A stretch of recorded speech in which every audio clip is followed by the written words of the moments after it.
अस्सलामुअलैकुम। क्या हाल है आप सबका? आप सबको मेरी तरफ से जुम्मा मुबारक। तो आज मैं आप लोग के साथ शेयर करने लगी हूँ एक कोरियन ब्यूटी सीक्रेट। जो कोरिया के लोग होते हैं वो तो बहुत ज़्यादा गोरे चिट्टे होते हैं, उनका रंग बहुत साफ़ होता है। ऐसा तो नहीं हो सकता, लेकिन फिर भी उनकी स्किन पे एजिंग बहुत लेट आती है। और वैसे तो वो लोग उनका खाना पीना और उनके वेदर के हिसाब से बहुत अच्छी होगी, जो कि यही हकीकत है। लेकिन हम इसको इस्तेमाल करके अपनी स्किन में वाइटनिंग, टाइटनिंग और लाइटनिंग ला सकते हैं। तो मैं आपको बताती हूँ। सबसे पहले आपने क्या करना है, ये है चावल का आटा। और आपकी मर्ज़ी, आप चाहे जितना बनाना चाहते हैं। आप चेहरे पे, हाथों पे, गर्दन को कभी नहीं भूलना चाहिए। गर्दन पे, पैरों पे, कहीं पर भी आप लगा सकते हैं। तो ये देखिए मैं डाल रही हूँ चावल का आटा। और अगर किसी के घर में चावल का आटा ना हो तो कोई मुश्किल नहीं है। आप अपने घर में जो भी चावल इस्तेमाल करते हैं तो आप उसका पाउडर बनाकर, इसी को चावल का आटा कहते हैं, तो इसको दही में भी बना सकते हैं। मैं इसको बना रही हूँ कच्चे दूध में। इसका अच्छे से पेस्ट बना लूँगी। इससे पेस्ट थोड़ा सा मुश्किल होता है, ये यहाँ पर ऐसे रेडीमेड मिलता है। और मास्क के साथ साथ ये स्क्रब भी है। इससे आप अपने चेहरे, हाथ, पाँव और पूरे जिस्म की स्क्रबिंग भी कर सकते हैं। तो मैं आपको दिखाती हूँ कि ये कैसे मास्क बनेगा।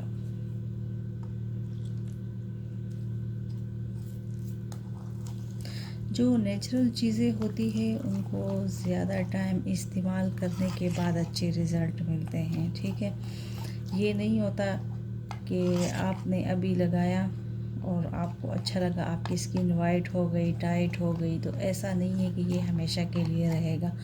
हमेशा के लिए अगर आपको खूबसूरती चाहिए तो आपको हमेशा इस तरह की चीज़ों का इस्तेमाल करना चाहिए। ये देखिए इसका बहुत अच्छा सा पेस्ट बन गया।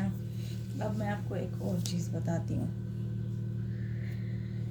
बहुत सारे लोग होते हैं उनको इस बात का अंदाज़ा ही नहीं होता कि मास्क वगैरह ऐसे ही डायरेक्ट क्रीम वगैरह अपने चेहरे पे लगा लेते हैं। तो सबसे पहले क्या करना चाहिए, आपको कोई भी मास्क या आप चेहरे के बजाय हाथों पे, पैरों पे, कहीं पे भी लगाना चाहते हो, सबसे पहले आपको ये करना चाहिए, कच्चा दूध जो है ये सबसे बेहतरीन है क्लींजिंग के लिए। तो सबसे पहले आपका चेहरा और आपके हाथ पाँव जो है वो साफ़ होने चाहिए। फिर उसके बाद अगर आप इसको अप्लाई करेंगे तो ये आपको बहुत अच्छा रिज़ल्ट देगा। अब मैं आपको अपने हाथ पर करके दिखाती हूँ कि मैंने इस पर दूध डाला। तो अब मैं इसे ऐसे, जैसे मैं हाथ पे करके बता रही हूँ, तो आपको चेहरे पे ऐसे अपने चेहरे को साफ़ करना चाहिए।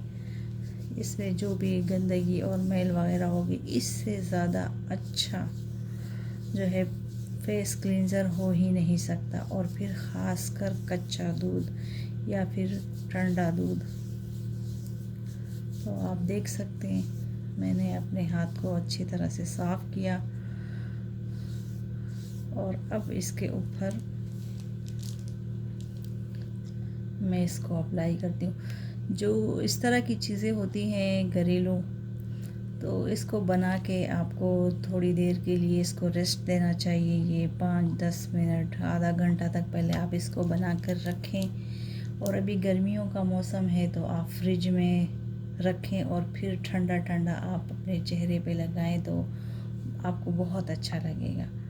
तो देखिए, ये पहले मुझे थोड़ा सा पतला लग रहा था और मेरे हिसाब से इंशाल्लाह जब ये थोड़ा थोड़ा टाइम गुजरेगा तो ये बहुत अच्छे से थिक भी हो जाएगा। क्योंकि ये चावल है और जैसे चावल हम बनाते हैं तो वो पानी जज़ब करके पकते हैं ना, तो ऐसे ये भी, इस पे भी जो पानी है, ये दूध है इसमें, तो ये भी अच्छी तरह से एब्ज़ॉर्ब करके, तो ये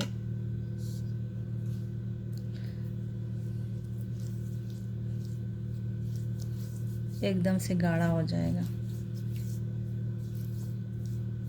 तो ये देखें, साथ साथ मैं ऐसा करती हूँ, अपने दूसरे हाथ पे भी लगा लेती हूँ। पहले इसकी भी क्लेंजिंग कर लेती हूँ।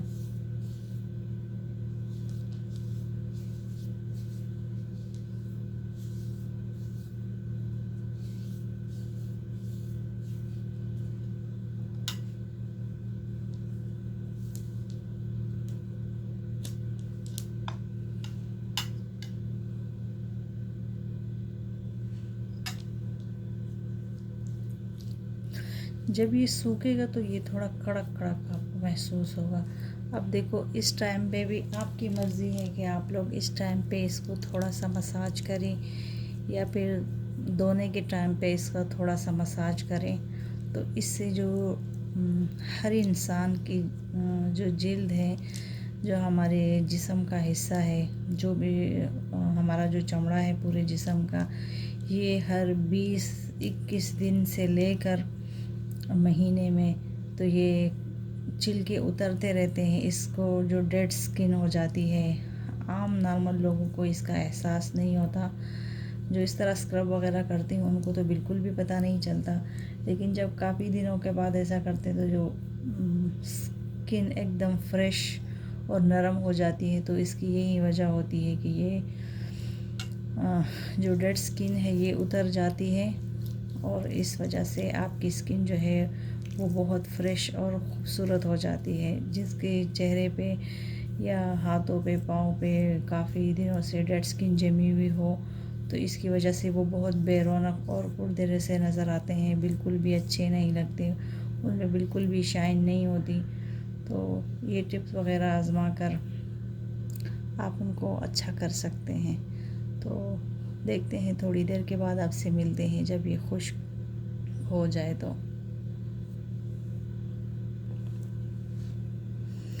ये देखिए, ये खुश्क हो गया, और इसको धोने के साथ देखिए, ये वैसे भी जब इस पर पानी डालेंगे और इसको साफ़ करेंगे तो ये वैसे भी स्क्रब होता रहेगा, उसके साथ भी ऐसे जड़ेगा।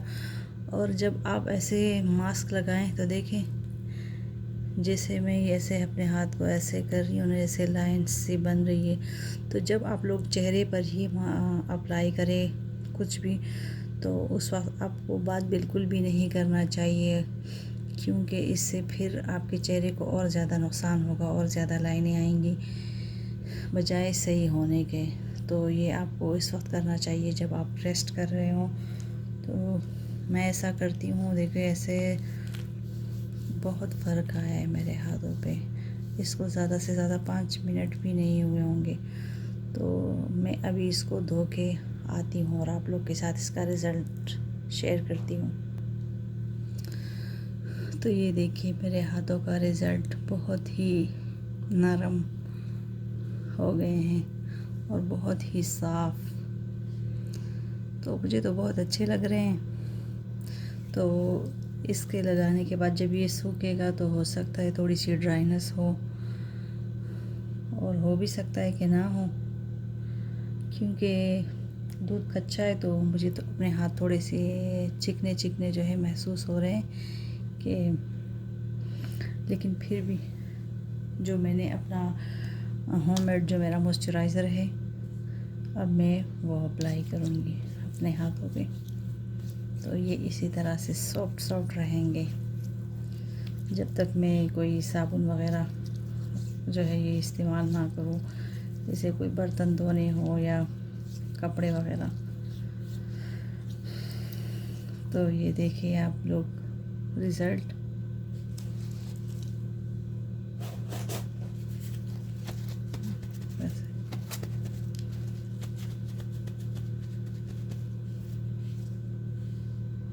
तो ये देखें, जो गीले थे तो वो भी मैंने पोंछ लिया और मॉइस्चराइजिंग के साथ।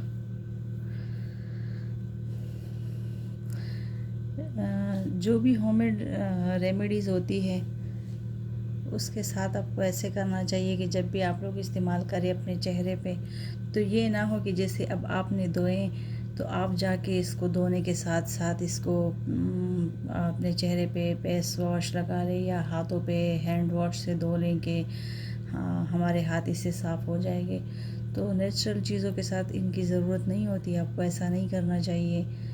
कुछ देर के लिए ऐसे इसको छोड़ दें, जैसे मैंने ऐसे ही नॉर्मल पानी से हाथ धोए और उसको मॉइस्चराइज़ कर लिया, तो इतना ही काफ़ी है। और बाकी जो लोग यूट्यूब वगैरह ज़्यादा देखते हैं सबको तो पता ही होगा, सितारा यासीन बहुत फेमस यूट्यूबर है, तो उनके लिए मुझे बहुत अफसोस है। उसकी जो सौतन में कहूँ या दोस्त कहूँ, उसकी जो बहन है कौसर, उसके बेबी के इंतकाल पे मुझे बहुत दुख हुआ, क्योंकि साजिद भाई अपनी बेबी के लिए बहुत खुश थे। तो अल्लाह उनको सब्र दे, क्योंकि मैं डेली उनका ब्लॉग देखती हूँ, चाहे उनके फैमिली में किसी और का देखूँ या ना देखूँ, लेकिन सितारा यासीन का तो मैं हर रोज़ देखती हूँ। तो बस काफ़ी इंतज़ार किया होगा साजिद भाई ने कि उनके यहाँ बेटे की खुशी आएगी, और वो लोग बहुत खुश थे, लेकिन अल्लाह की मर्ज़ी के आगे कोई कुछ नहीं कर सकता। तो सितारा यासीन तो दुखी होगी, वो तो है दुखी, लेकिन बेचारी जो कौसर है उसकी गोद उजड़ गई है। तो अल्लाह उन सबको, उनकी तमाम फैमिली वालों को अल्लाह सब्र दे, आमीन सुम्मा आमीन।